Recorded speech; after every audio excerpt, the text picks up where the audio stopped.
こんにちは、こま太郎です。さて、今回の主役もおこた PC なんですが、今回はですね、本来はダウンクロックをしてどのぐらい性能が落ちるかっていうのを中心に検証しようと思ったんですが、いくつかコメントで常用利用なら、普通の利用なら今でも問題ないんじゃないかっていうお話をいただきました。こいつの主な目的はゲームなんですが、確かにそうかもしれないなと思いまして、CPU の負荷率に応じて3つのゲームで温度検証をしてみました。まずは Apex Legends ですね。基本的にはこれから紹介するゲーム全部3つとも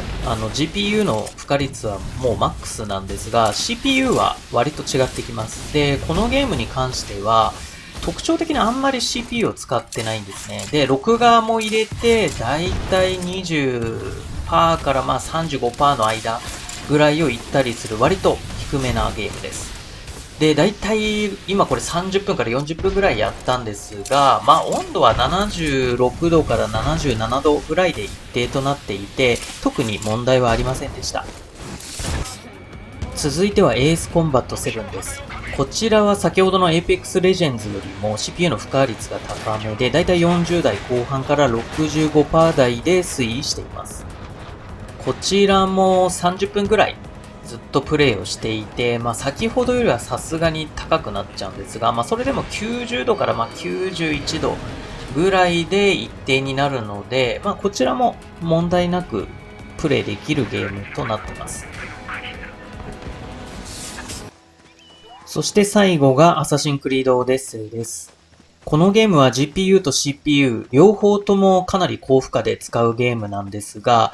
だいたい70% 台、行くときは 80% 台まで行くかなり高負荷になってます。ただこちらも3、40分ぐらいプレイしたんですが、91度から92度ぐらいでなんとか温度が抑制できてるので、こういったかなり重めのゲームでも温度は問題なくプレイできるということが分かりました。しかもですね、3つのゲームとも録画を同時にやってて、負荷が 5% から 10% は増えてる状態なので、実際はそういったことをやらなければもっと負荷が小さくなるので、さらに問題なくプレイできると思います。画質の設定とかそういった GPU のパフォーマンスの問題はあると思うんですが、基本的には、普通に遊べそうです。ということで、いくつかゲームをやってみても、問題はないレベル。当然、ゲームよりも負荷が低いウェブブラウジングとか、その他音楽を聴くとか、そういったのはもちろん問題なくできるので、基本的には今の季節であれば、普通に使えるなという印象です。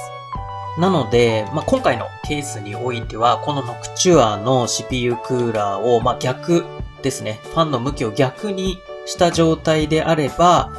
基本的には問題なく動作できるということが分かりました。ただですね、来ちゃったんですよ、こちら。ジョンスボーの HP400 です。以前の動画でもお伝えしたんですが、最初は私この CPU クーラーを使おうと思ってたんですが、海外からの直取り寄せだったので少し時間がかかってたんですね。で、これ来ちゃったら試したくなりますよね。で、こちらの CPU クーラーも非常に低くて 37mm なんですね。で、しかもですね、見えますかね、いわゆる TDP の対応値が 110W なんですよね。なので、スペック上はノクチュアよりも上ということになります。CPU クーラーの回転率も上なので、ただね、すでにですね、この触った感じ、質感から言って、ノクチュアのが上だなっていう感じがします。ノクチュア持った時すごい重かったんですけど、こちらちょっと軽いんですよね。素材がちょっと申し訳ないけど、圧倒的にノクチュアのが上のような気がします。値段ももちろん高いので。ただ、せっかくなので、試してみないと何でもわからないということなので、やってみようと思います。で、一応ですね、初めは下向きの状態で検証して、その後、ファンを逆転させて検証していきます。で、さらにですね、もう一個私取り寄せました。こちらもですね、コメントで提案を受けた CPU クーラーになるんですが、こちらはですね、ダイナトロンって呼べばいいんですかね。ダイナトロンの A18 という CPU クーラーになります。1U サーバー用らしくて、ラックマウント型サーバーのことなのかな。あんまりちょっと詳しくわからないんですが、そういうサーバーに使うような CPU クーラーのようです。ただもちろん AM4 のマウントに対応しているので、付けることはできるはず。で、なんでこれ試そうかなと思ったのが、まずはですね、薄さですね。この3つの中では一番薄くて 17mm になってます。なのでケースの中身がスペースが空くのでいいんじゃないかなっていうことが一つですね。で、もう一つはですね、これもう見てもらえばわかるんですが、これサイドにですね、排気が行くようになってるんですね。こちらの横に排気が行くようになってます。で、今回のケースって上に天板に穴が開いていなくて、横サイド2つに穴が開いてるんですよね。なので、上には逃がせないけど、横だったら、もしかしたら排気をうまく促していけるんじゃないかなと。それによって上手に、温度の抑制ができるんじゃないかなと思って、実はこっちの方がですね、ジョンスボーより期待値が高くなってます。しかもですね、ヒートシンク部分は銅でできているので、普通の CPU クーラーよりもかなり熱伝導率が高いはずです。ということで、ようやく今日の企画なんですが、今回は急遽変更してですね、この3つの CPU クーラーを比較して、どれが一番このケースに合ってるかっていうのを見ていこうと思います。では、早速始めていきましょう。まずはジョンスボーの HP400 からですね。付属品はですね、こういうものが入っていまして、マウンターですね。一応 AM4 とかだけじゃなくて、インテル製も付けられるようになってます。で、説明書を見ると、最初にですね、AM4 用のマウンターを CPU クーラーにつけて、で、その後、裏からネジ止め、ボルトでネジ止めするような感じになってます。こういう感じですね。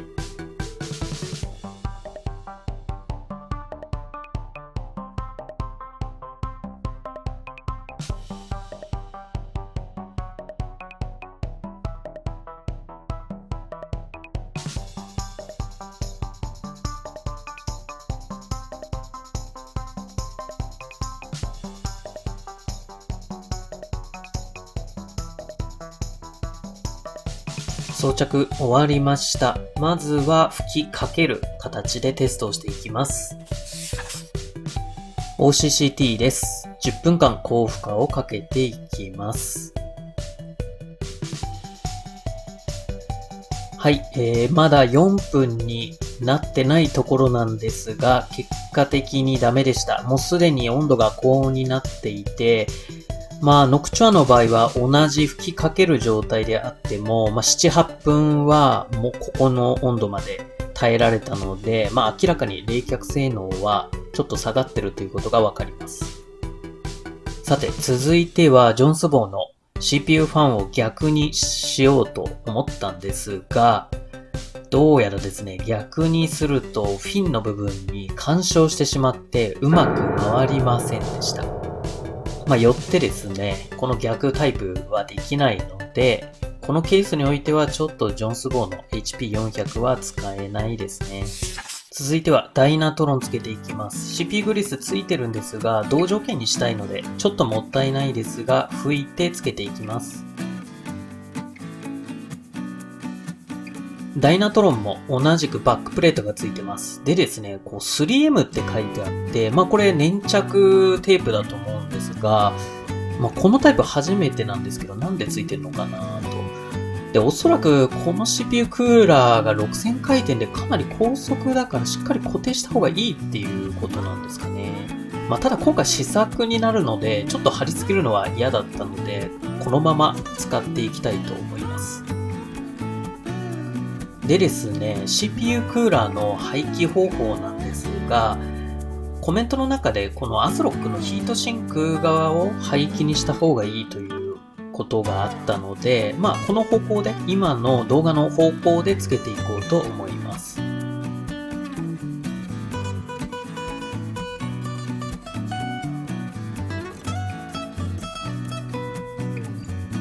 つけ終わりました。テストをしていきます。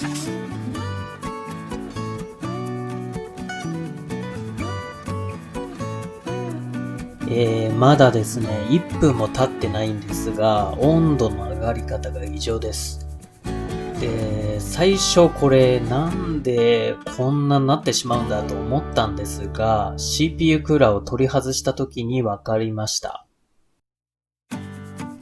こちらは外した時の動画ですね。もうわかると思うんですが、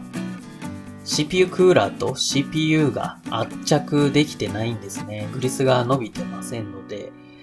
で、どうもですね、この、私あんまり部品とか詳しくないんですが、このマザーボードにあるこいつがですね、邪魔をしてしっかりとくっつけられないようです。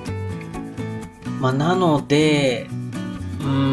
どうしようもないというか、やり方としては CPU に何かかませたりして、使うっていう方法はあると思うんですが、どちらにしてもイレギュラーなやり方になってしまうので、